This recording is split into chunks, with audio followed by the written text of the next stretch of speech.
Assalamualaikum warahmatullahi wabarakatuh. Ketemu lagi dengan Bu Lastri pada mata pelajaran Otomatisasi dan Tata Kelola Keuangan. Sekarang kita udah masuk ke KD, Laporan Keuangan atau Laporan Pertanggungjawaban Keuangan.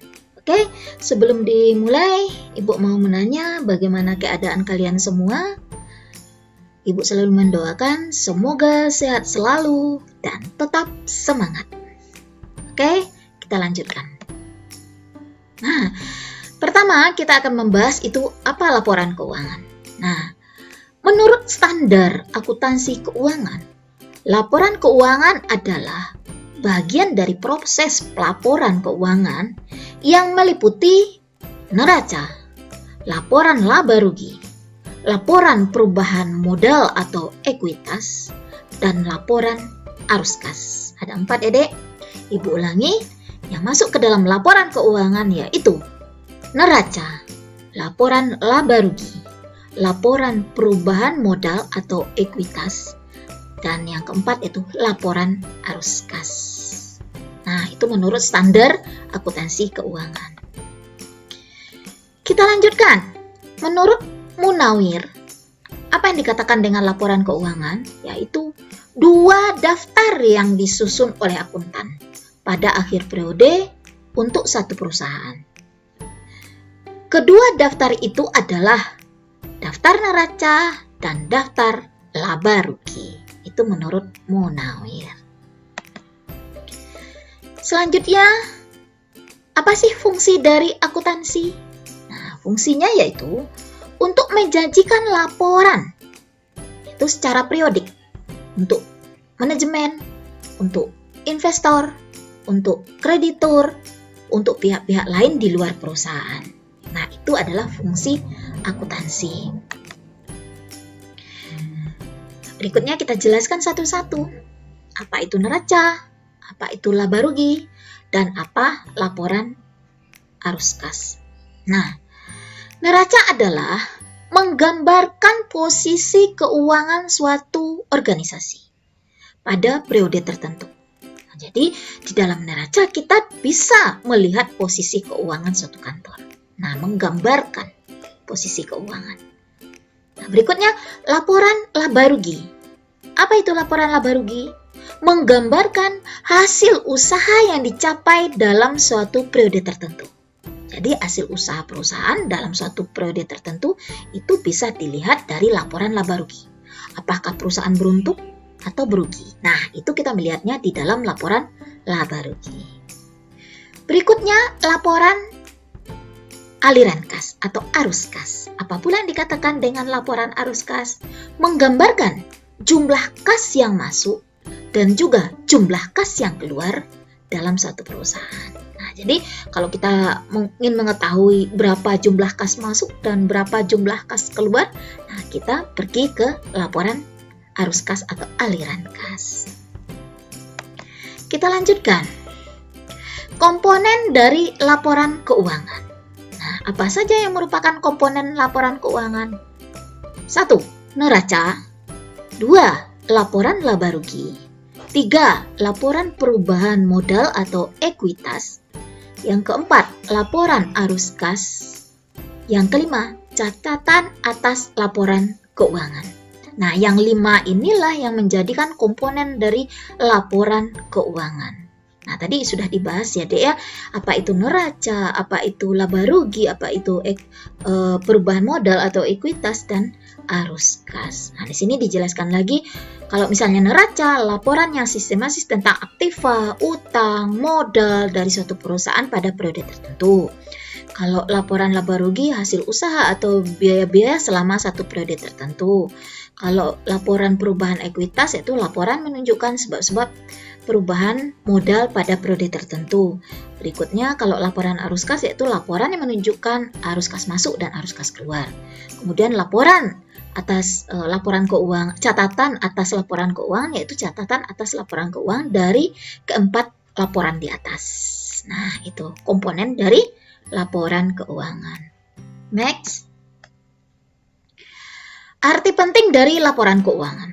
Jadi penting sekali ya Dek ya, merupakan hasil akhir dari suatu proses pencatatan yang merupakan suatu ringkasan dari transaksi keuangan yang terjadi selama tahun buku yang bersangkutan sebagai proses pelaporan keuangan yang lengkap, bertujuan untuk pertanggungjawaban tugas-tugas yang dibebankan kepada manajemen. Nah, inilah yang pentingnya laporan keuangan. Kita lanjutkan. Laporan keuangan memberikan informasi tentang apa saja? Yang pertama, informasi tentang aset atau harta perusahaan. Yang kedua, informasi tentang kewajiban, yaitu hutang-hutang perusahaan. Yang ketiga, yaitu informasi tentang modal atau ekuitas. Yang keempat, informasi tentang pendapatan dan semua beban yang kita keluarkan. Dan yang terakhir, yaitu informasi tentang arus kas. Nah, itulah yang terkandung di dalam laporan keuangan atau informasi-informasi yang terkandung di dalam laporan keuangan. Next, kita lanjutkan. Berikutnya tujuan laporan keuangan menurut akunting ya. Principle board statement. Nah, yang pertama ada tujuan khusus, yang kedua ada tujuan umumnya, yang ketiga ada tujuan kualitatif. Jadi ada 3 tujuan laporan keuangan menurut akunting principles board statement. Kita bahas satu-satu. Yang pertama, tujuan khusus dari laporan keuangan, yaitu menyajikan secara wajar dan sesuai dengan prinsip-prinsip akuntansi yang berlaku umum, posisi keuangan, hasil usaha, dan perubahan lain dalam posisi keuangan. Itu secara khususnya. Oke. Kita lanjutkan tujuan laporan keuangan secara umum. Nah, pertama, memberikan informasi sumber kekuatan ekonomi dan kewajiban bisnis untuk mengevaluasi keuntungan dan kerugian. Yang kedua, memberikan informasi yang dapat dipercaya tentang perubahan sumber daya bersih dari kegiatan usaha.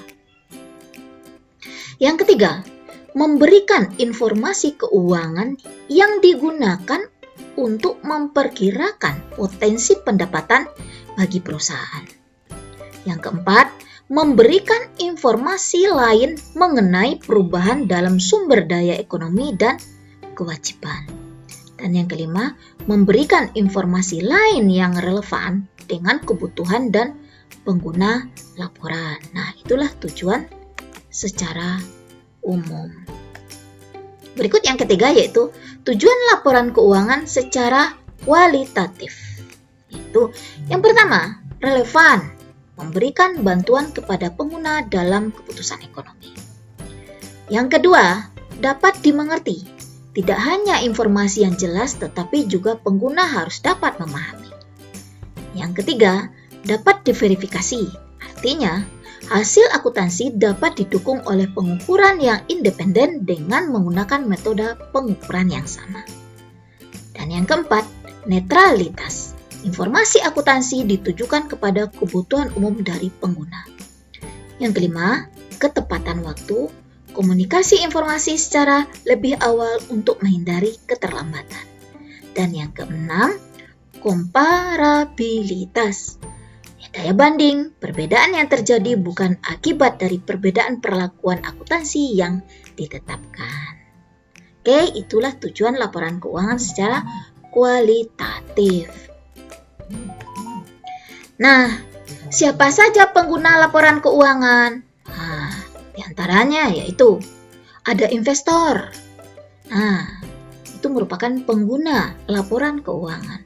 Orang mau menginvestasikan dananya kalau dia melihat laporan keuangan kita. Kalau laporan keuangan kita beruntung dari tahun ke tahun, pasti investor akan datang. Tapi laporan keuangan kita misalnya kondisi perusahaan merugi, tentu investor akan lari. Nah, ini untuk investor. Kemudian karyawan. Jadi karyawan juga harus tahu tentang laporan keuangan kita. Kemudian pemberian jaminan. Nah, si pemberi jaminan juga harus tahu tentang laporan keuangan.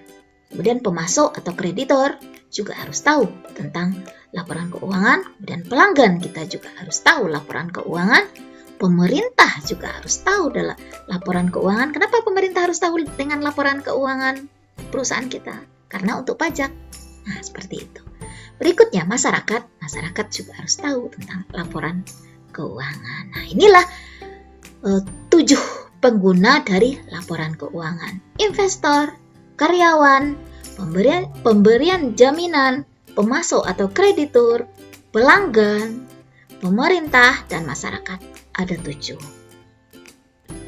Next, kita lanjutkan. Oke, sifat dari laporan keuangan, yaitu dia historis dan menyeluruh. Nah, ini merupakan sejarah karena berperiode, jadi ada sejarahnya. Oke.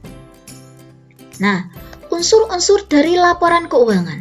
Nah, apa saja unsur dari laporan keuangan? Yang pertama, fakta yang telah dicatat.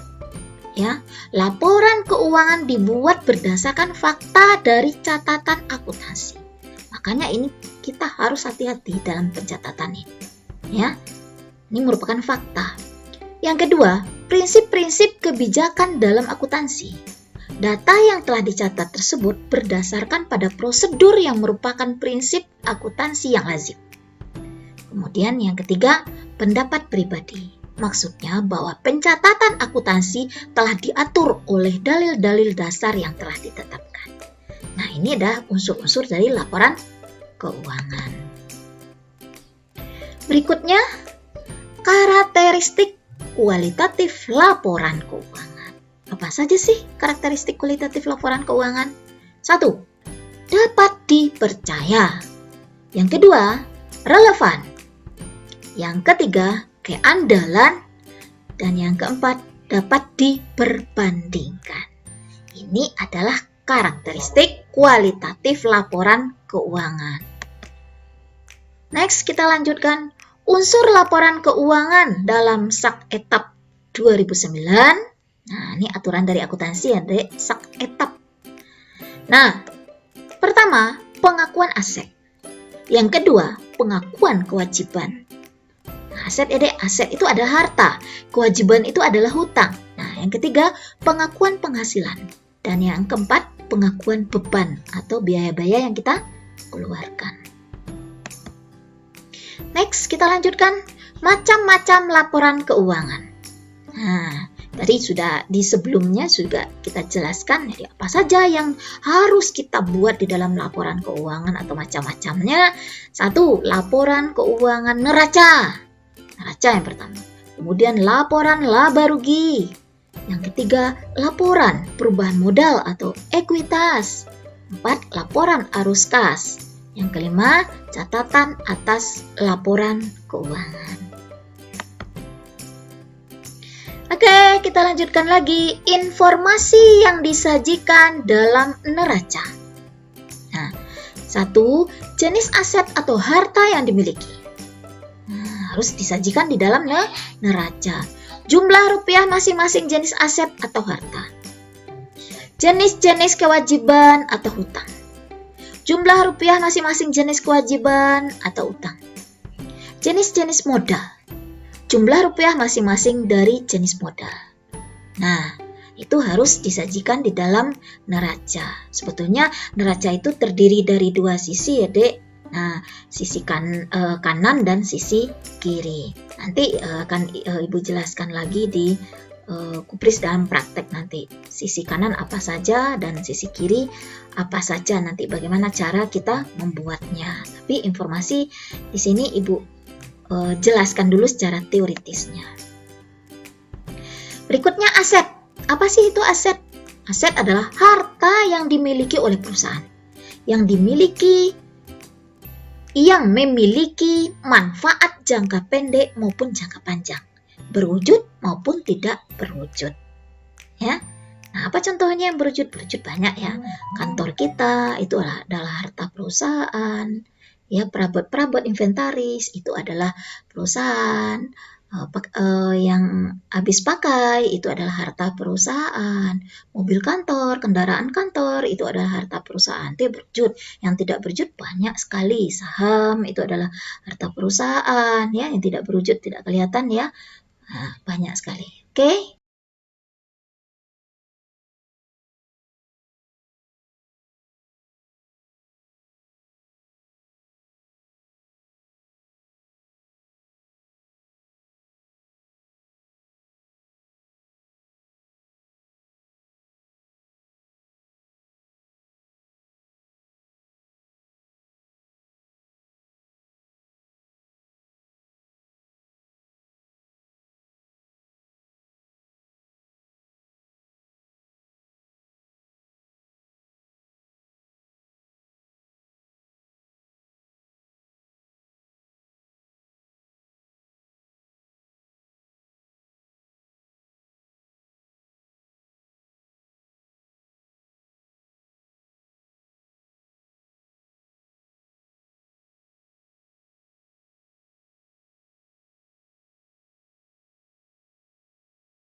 piutang dagang, persediaan, piutang penghasilan, persekot atau biaya yang dibayar di muka.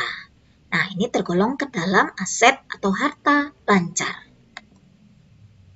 Berikutnya yang termasuk ke dalam aset atau harta tidak lancar, yaitu investasi jangka panjang, aset tetap tidak berwujud, beban yang ditangguhkan, aset-aset lain. Oke? Nah, liabilitas, yaitu hutang. Nah, kita akan membahas tentang hutang. Yang termasuk hutang jangka pendek, yaitu hutang dagang, hutang mesel, hutang pajak, biaya yang masih harus dibayar, hutang jangka panjang yang segera jatuh tempo, penghasilan yang diterima di muka.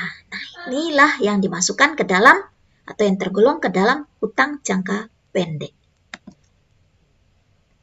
Yang termasuk ke dalam hutang jangka panjang, yaitu hutang obligasi, hutang hipotek, pinjaman jangka panjang yang aliansinya. Oke?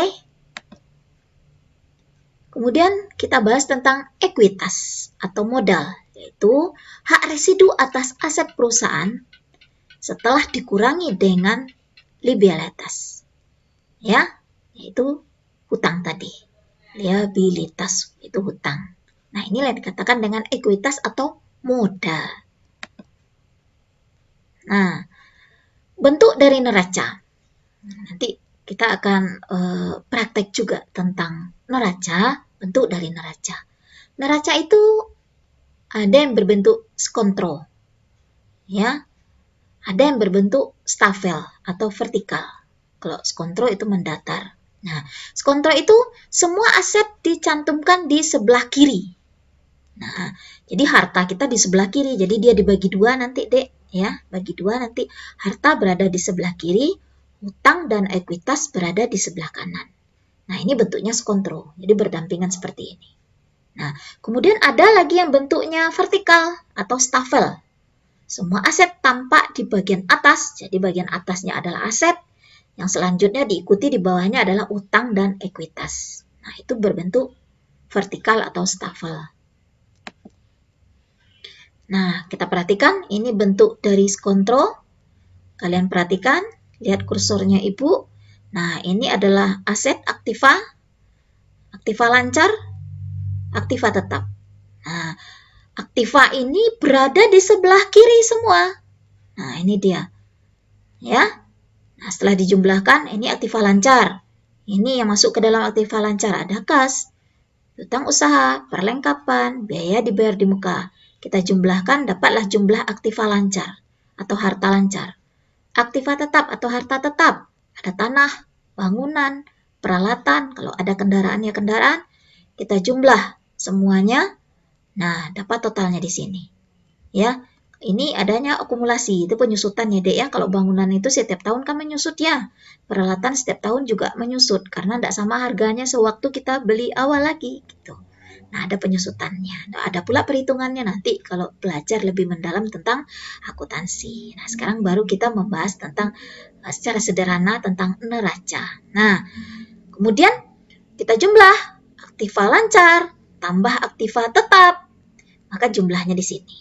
Nah, jadi bagian sebelah kiri dari neraca itu adalah harta atau aktiva. Oke. Kemudian kita perhatikan yang sebelah kanan. Nah, yaitu terdiri dari hutang dan modal. Nah, hutang yaitu ini pasiva ya, Dek, ya. Kalau sebelah kiri ini namanya aktiva, kalau sebelah kanan namanya pasiva. Nah, terdiri dari kewajiban atau hutang tadi, terdiri dari hutang jangka pendek, hutang usaha, hutang gaji. Nah, pendapatan diterima di muka. Nah, itu masuk ke dalam hutang lancar. Kemudian hutang jangka panjang juga ada. Kita jumlahkan semua hutang. Nah, inilah total hutang. Kemudian modal. Dari awal, modal pertama dulu, kita masukkan ke sini. Jadi, hutang tambah modal. Itulah pasiva. Nih, hutang dan modal. Kita total semua. Jadi, total semua hutang 5 juta. tambah modal 2 juta, jadinya 7 juta. Oke, kita lanjutkan ya Dek ya, untuk yang lainnya. Nah, kalau kita perhatikan bentuk stafel atau vertikal, kita perhatikan di sini, dia menurun seperti ini, ya, menurun seperti ini. Jadi yang pertama yang di atas adalah aktiva dulu. Nah, ini aktiva, nih di atas sampai sini ya. Kemudian pasiva, pasiva di bawah, kewajiban dengan modal di bawah. Nah, ini adalah bentuk stafel atau vertikal. Nah, penyajian laporan laba rugi. Nah, di dalam penyajian laporan laba rugi, nah, beban atau biaya dapat digolongkan di sini ya. Nah, beban disajikan berdasarkan klarifikasi sifat dan fungsinya di dalam perusahaan. Ya, beban atau biaya dapat digolongkan. 1. Biaya yang berhubungan dengan usaha, contohnya biaya penjualan. Kemudian biaya yang tidak ada hubungannya langsung dengan usaha, contohnya biaya administrasi bank. Nah, dalam laporan laba rugi terdapat 3 rekening yang perlu dipahami. Yang pertama yaitu rekening pendapatan, penghasilan yang timbul dari pelaksanaan aktivitas perusahaan yang biasa dan dikenal. Nah, inilah yang dikatakan dengan pendapatan. Beban atau biaya. Pengorbanan yang timbul dari pelaksanaan aktivitas yang biasa atau reguler seperti beban penjualan, beban gaji, dan lain-lain. Jadi kalau beban itu semua pengeluaran perusahaan. Laba rugi. Laba terjadi jika pendapatan lebih besar dari beban. Rugi terjadi jika pendapatan lebih kecil dari beban. Nah, itu merugi dia jadinya. Kalau berlaba berarti pendapatan kita lebih besar dari biaya-biaya yang kita keluarkan. Kita lanjutkan. Oke, kita lanjutkan. Laba rugi dapat disusun 2 bentuk juga. Pertama yaitu berbentuk single step namanya, yang kedua berbentuk multiple step. Nah, single step apa itu? Semua penghasilan dikurangi dengan beban-beban termasuk pajak dilaporkan sekaligus tanpa dipisah-pisah. Kalau multiple step, laba rugi disusun berdasarkan secara bertahap, sehingga dikenal beberapa jenis laba seperti laba kotor, laba bersih sebelum pajak. Nah, kita perhatikan yang single step ya. Nah, ini yang single step. Ya, kalau ini kan judul dari perusahaan ya, nama perusahaan, laporan laba rugi, periodenya periode berapa. Nah, di sini pendapatan duluan ya Dek ya. Pendapatan kita jumlahkan, ada pendapatan macam-macam. Kalau satu aja ya satu kita jumlahkan. Beban yang kita keluarkan, apa saja biaya-biaya atau beban-beban yang kita keluarkan, kita jumlahkan. Nah, pendapatan dikurangi dengan beban nanti, dapat hasilnya di sini. Ya, kemudian dikurangin lagi pajak, dapat di sini. Nah, jadi laba bersih. Jadi kalau laba bersih itu dapatnya pendapatan dikurang beban, dikurangin lagi dengan pajak. Itulah laba bersih di sini. Oke. Yang kedua, multiple step. Nah, multiple bentuknya seperti ini ya Dek ya, lebih ya multi lah ya, nah, seperti ini. Nanti yang enak kita menyusun bagaimana nanti. Nah, seperti itu. Terakhir yaitu laporan perubahan modal. Apa itu? Menunjukkan aliran modal kerja selama periode tertentu dan perubahan modal kerja selama periode yang bersangkutan. Oke. Laporan arus kas. Ringkasan arus kas selama satu periode. Mungkin kita kalau untuk praktek laporan arus kas tidak dulu ya. Ini mungkin untuk pelajaran akuntansi yang lebih mendalam harus dimasukkan laporan arus kas. Untuk kalian sampai dengan laporan perubahan modal saja nanti. Oke.